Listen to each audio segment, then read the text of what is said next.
ಅಷ್ಟೇ ಅಂತ ನಾನು 100% ರೈಟ್. ನೀವು ಹೇಳಿದ್ದನ್ನು ನಾನು ಅಕ್ಸೆಪ್ಟ್ ಮಾಡ್ತೀನಿ. ಅದರಲ್ಲಿ ಮಂಗಳಮ್ಮ ಹೆಂಗಾಯ್ತವೆ ಅಂದರೆ ಕೆಲವೊಬ್ರು ಕಮೆಂಟ್ ಹಾಕ್ಬಿಟ್ಟಿರ್ತಾರೆ, ಅವ್ರು ತುಂಬ ಓದ್ಕೊಂಡಿರೋರೇ ಇರ್ತಾರೆ.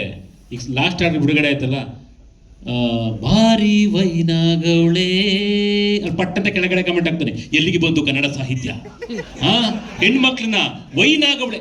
ವೈನು ಅಂದ್ರೆ ಎಣ್ಣೆ ಅಲ್ಲ ಕಣೋ, ವೈನಾಗವಳೆ. ನಮ್ಮ ಮಂಡ್ಯ ಲ್ಯಾಂಗ್ವೇಜ್ ಅಲ್ಲಿ ವೈನಾಗವಳೆ, ತುಂಬಾ ಚೆನ್ನಾಗವಳೆ, ಮುದ್ದಾಗವಳೆ. ಹಂಗೆ ಗೊತ್ತಿಲ್ದಿರೋ ಕಮೆಂಟ್ ಹಾಕ್ರಿ, ಏನ್ ಮಾಡೋಣ? ಅಲ್ಲಿ ಕನ್ನಡ ಸಾಹಿತ್ಯಕ್ಕೂ ವೈನಾಗವಳೆ ಅನ್ನೋದಕ್ಕೂ ಎಲ್ಲಿಗೆ ಸಂಬಂಧ? ಸೊ ಈ ಥರದವರೆಲ್ಲ ಶುರುವಾಗ್ಬಿಟ್ಟವು. ಮತ್ತೆ ಏನು ನಾವು ಹೇಳಿದ್ದು ಆ ಥರದ್ದಷ್ಟೇ ಹೇಳಿದ್ದು, ಇನ್ನೇನಲ್ಲ. ನೀವೇ ಅದು ಯಾರಿಗೂ ಇಲ್ಲಿ ಪರ್ಸನಲ್ ಅಲ್ಲ. ಇಲ್ಲ, ಉಡುಪಿ ಹುಡುಗ ಅದು ಕಮೆಂಟ್ ಹಾಕಿದ್ದು, ನಾನು ಅವ್ನು ಟ್ರೇಸ್ ಮಾಡಿ ಪ್ರೆಸ್ ಮೀಟಿಗೆ ಬಂದ್ರೆ ಮಾತಾಡಲ್ಲ. ಯಾಕೆಂದ್ರೆ ನಾನು ಏನ್ ಮಾತಾಡಿದ್ರು ಕಾಂಟ್ರವರ್ಸಿ ಆಗುತ್ತೆ. ಇನ್ನು ಮುಂದೆ ನಾನು ಮಾತಾಡಲ್ಲ. ನನಗೆ ಮನೇಲಿ ಹೇಳಿ ಕಳ್ಸಿದ್ರು, ನೀವು ಮಾತಾಡ್ಬಿಡಿ ಜಾಸ್ತಿ ನಗ್ನಾಗ್ತಾ ಇರಿ ಅಂತ. ಆದ್ರೂ ನಾನು ಏನೋ ಮಾತಾಡಕ್ ಹೋಗಿ ಇನ್ನೇನೋ ಆಯ್ತು. ಇಲ್ಲ, ಹುಡುಗ ಕಾಲ್ ಮಾಡಿ ನಾನು ಕೇಳಿದೆ, ಯಾಕಪ್ಪ ನಿನಗೆ ಕೆಟ್ಟ ಸಾಹಿತ್ಯ ಅಂತ ಹಾಕಿದ್ಯಾ ಅಂತ ಕೇಳಿದೆ.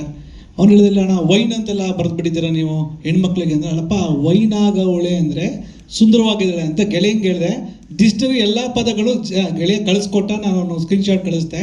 ಅಣ್ಣ ಸಾರಿ ಅಣ್ಣ, ಅದು ನಾನು ತಪ್ಪು ತಿಳ್ಕೊಂಡೆ ಅಂತ ಹೇಳಿದೆ. ಈ ಥರ ಗೊತ್ತಿಲ್ಲದೆ ಕಮೆಂಟ್ ಹಾಕಿರ್ತಾರೆ. ನಾವು ಸಾಂಗ್ ಬಗ್ಗೆ ಹೋಗೋಣ ಸಾಕು ಇನ್ಮೇಲೆ, ದಯವಿಟ್ಟು.